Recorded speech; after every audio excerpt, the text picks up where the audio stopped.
Você está sintonizado no programa Agenda Econômica, que hoje está examinando o perfil da crise econômica global no sistema capitalista.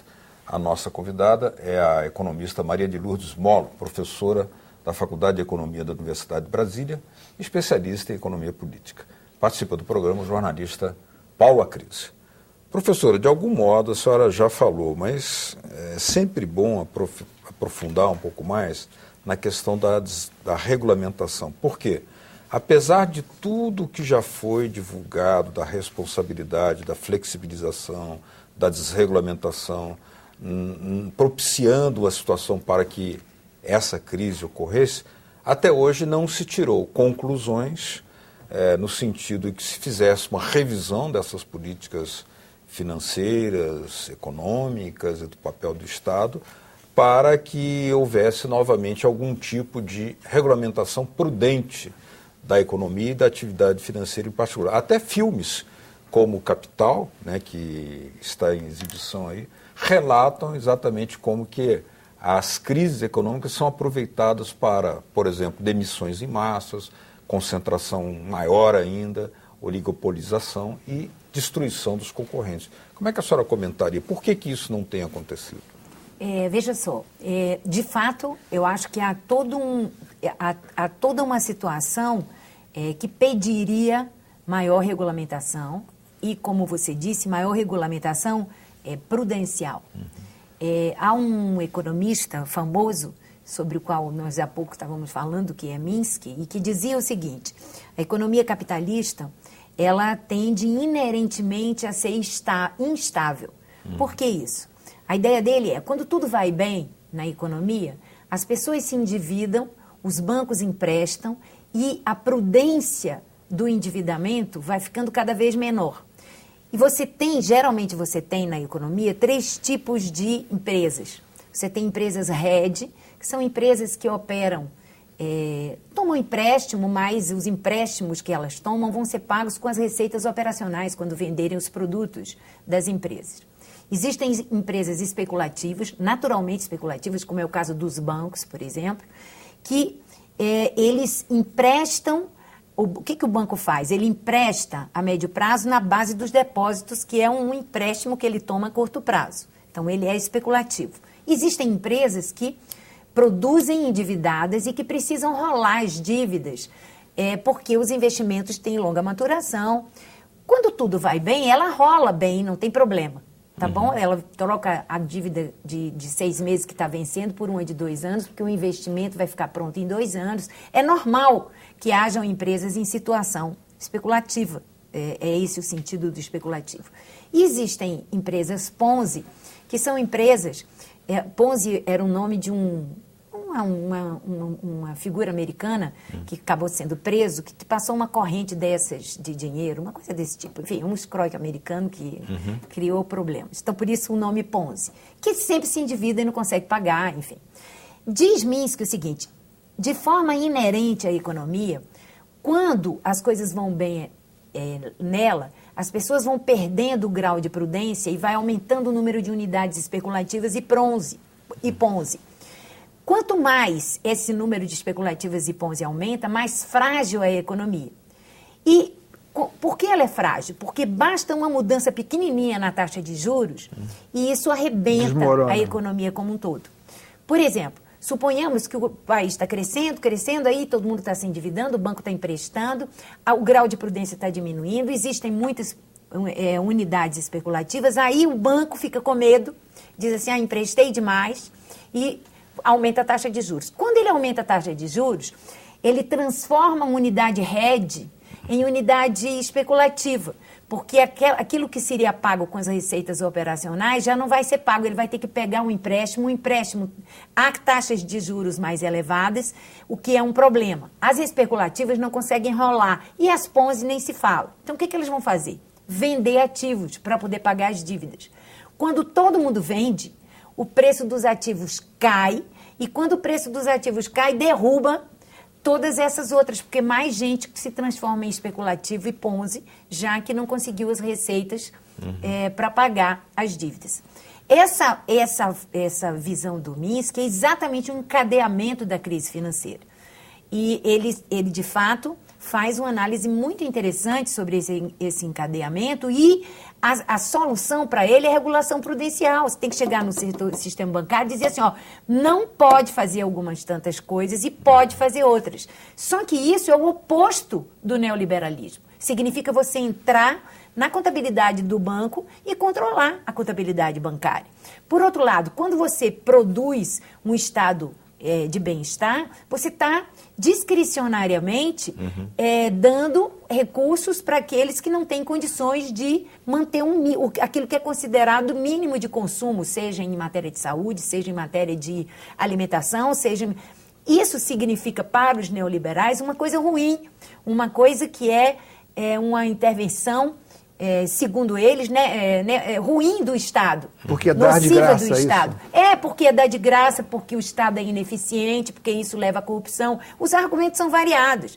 Mas a verdade é que ele só tem esse argumento porque o mercado é considerado um regulador mais eficiente. Se o mercado não fosse visto assim, como não é para Keynes e como não é muito menos ainda para Marx, então eles não aceitariam esse tipo de coisa.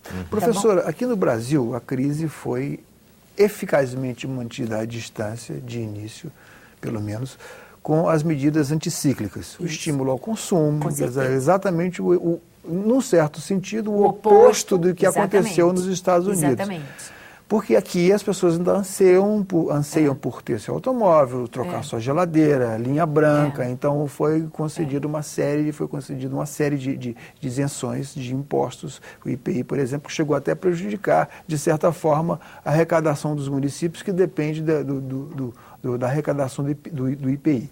Bom, enfim, essas medidas teriam esgotado, já teriam esgotado suas possibilidades de manter a crise afastada aqui de nós? Eu não acho que essas medidas tenham se esgotado por várias razões. Primeiro, não acho, porque eu acho que é uma questão de justiça social, antes de tudo, e ainda há uma injustiça enorme no Brasil, e ela precisa ser corrigida. Mas logo automóvel, que é uma coisa que polui... Peraí. Primeiro, vamos pegar os programas do ponto de vista dos programas de renda mínima. A gente passou anos e anos e anos produzindo desigualdade. Vamos ter que ficar, e acho que é um absurdo se criticar isso, porque custa pouquíssimo relativamente ao bem que se faz. Vem ao caso, sim. Mas porque não vem ao nas medidas anticíclicas. Não, funcionou muitíssimo como medida anticíclica, porque não fosse o aumento do consumo provocado por essa população que recebe uma renda adicional, eu não teria tido o impacto negativo, ou, enfim, o menor impacto que a crise teve no país. Com certeza isso funcionou. Mas isso já havia anterior, esses benefícios já eram anteriores à crise. Eles eram anteriores, só o fato de havê-los significa que aquela renda não caiu com a crise, o colchão foi feito, e os programas de renda vêm aumentando, e isso significou que o colchão funcionou melhor do que funcionava antes. Então, como colchão de demanda, ele funcionou perfeitamente. Mais do que isso. Eu prefiro isso até do que as outras reduções de imposto. Por quê? Porque, na minha opinião, o Estado tem que ter um papel, sim, maior. As outras exatamente se o que está sendo criticado. Desoneração. Por quê? Eu acho até que a desoneração, bem controlada, pode ser usada. O problema da desoneração é que ela tira a receita do Estado e o braço do Estado fica com menores possibilidades para agir. E agir assim, de forma discricionária mesmo. O que significa de forma discricionária? Ele vai escolher uma faixa da população que não tem renda e vai fazer a distribuição de renda dessa maneira. Isso é considerado uma aberração pelo neoliberal, porque é considerado que o mercado é mais justo. Como mais justo? O mercado opera com oferta e demanda. Fazem parte da oferta e da demanda quem tem dinheiro. Quem não tem dinheiro ou não faz parte ou não manda. Então, dá maior importância que o Estado faça esse papel discricionário, distributivo, para que você tenha não apenas uma questão de justiça social, mas que você eleve o colchão de demanda. Agora, mas aí, veja só, aí as pessoas dizem assim, e o investimento também? Vejam só, primeiro eu acho que o governo precisa investir. E quanto mais ele tiver receita, ele tem que investir. E nisso nós concordamos em perfeita... Não há nenhum problema. Precisa investir. Aliás, o investimento público tem se reduzido. Exato. Se eu ampliar o investimento público, e muito, eu vou ter benefícios enormes. Mas veja só, o mero aumento de consumo tem um impacto no investimento privado. Por que tem um impacto no investimento privado? Ninguém produz se não for para obter lucro. E quando a demanda aumenta, os empresários atentam para a possibilidade de vender e investem. Opa, ali eu tenho mercado consumidor. E só investem assim. Aliás, existem pesquisas no Brasil mostrando que o investimento brasileiro responde muito mais à demanda interna do que à demanda externa. Se é assim, o aumento de consumo é um aumento interessante, é importante, não apenas como questão de justiça social, mas para a geração de demanda que estimula o investimento. Essa é uma receita que serve para o Brasil e serve para o resto do mundo. Agora, se nós vimos, né, que no caso brasileiro, algumas políticas heterodoxas, inclusive na época muito criticadas, quando o Lula falou em Marola, Marolinha, depois ele foi até a Europa e disse, vocês estão fazendo... cortando quando deveria estimular o consumo e incluir as pessoas, né? Isso. Mas aqui nós temos uma questão especial a ser discutida, que o FMI, durante a crise, prévio à crise, durante a crise, digamos, não alterou as suas recomendações, no sentido de manter aquelas políticas clássicas e rejeitar, digamos assim, em última instância, as tais políticas heterodoxas, como essas que estimulam o consumo e por meio do estímulo ao consumo, seja de que forma for, aumento do salário, programas sociais, estimular a produção. O que o FMI deveria estar pensando naquela época, professora, e o que hoje o FMI, porque ele continua mantendo a sua recomendação nos mesmos moldes que fez antes da crise, durante a crise e agora depois da crise. Olha só, o FMI historicamente tem uma posição, não apenas tem uma posição neoliberal, como foi da maior importância ele e os outros organismos internacionais para impor o neoliberalismo aos países como um todo. Todos aqueles empréstimos que a gente tomava eram condicionados a uma abertura maior, não só nós, mas a América Latina e os outros países do mundo. Então há uma tradição histórica de pensamento neoliberal no interior do FMI. Quando a crise estourou, aliás, até antes, quando aquelas outras crises estouraram, Ásia, México, sempre se falava, olha, o FMI tem que fazer diferente. E a gente tem as falas, por exemplo, do Stiglitz, que também é um economista do mainstream, mas dizendo, olha, o FMI está fazendo errado, ele tem que fazer direito. Então, se pensava que isso ia permitir que ele tivesse uma mudança como organismo internacional, que passaria a ser muito mais promotor do desenvolvimento do que preocupado com inflação baixa, que é um pouco o que ocorre. E não foi isso que aconteceu. Eu me lembro que o presidente Lula chegou a declarar, quando diz, o Brasil está numa situação econômica tão boa que nós já estamos emprestando dinheiro. Eu pergunto, por que nós emprestamos dinheiro ao FMI, já que é tão deletério assim? Veja só...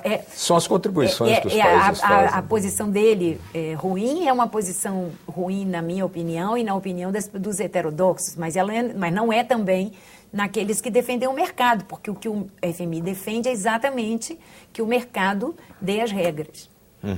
Entendeu?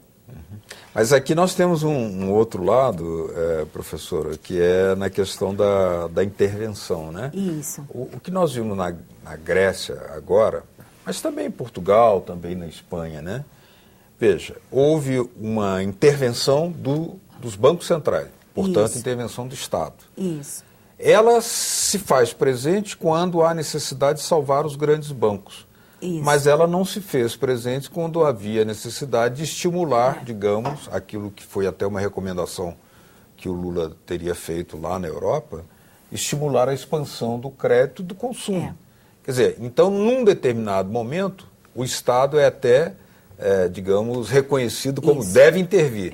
Mas, num outro caso, ele não pode intervir. E no caso da Espanha, só para terminar isso, no caso da Espanha, ela foi transformada num país que tinha até uma espécie de... era promotora, tinha um raio de ação na área de telecomunicação, finanças, né?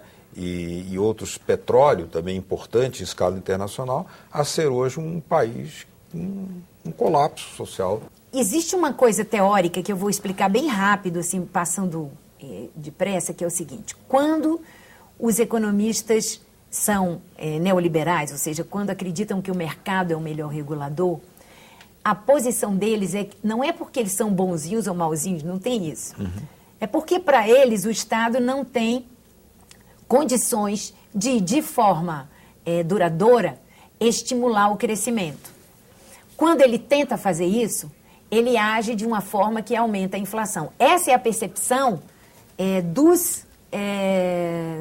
dos neoliberais. Por quê? Porque eles acham, é uma questão ligada ao que se chama neutralidade da moeda. Não adianta você injetar dinheiro, que o dinheiro só provoca, no final das contas, inflação. Ele não estimula a economia de forma duradoura. Então, não adianta política monetária. E não adianta política fiscal, porque quando o Estado entra, ele tira, ele afasta o investimento privado. É a teoria deles que isso é o monetarismo. Essa é a teoria... tanto novo clássica, como novo keynesiana, como monetarista, como neoclássica. Isso é comum a eles, com detalhes na argumentação. Do Friedman também, que dizia não há almoço grátis. Também, que é um neoclássico monetarista, exatamente. Então, essa é a visão deles. E, por isso, o Estado tem que ser diminuído do ponto de vista da política que ele faz.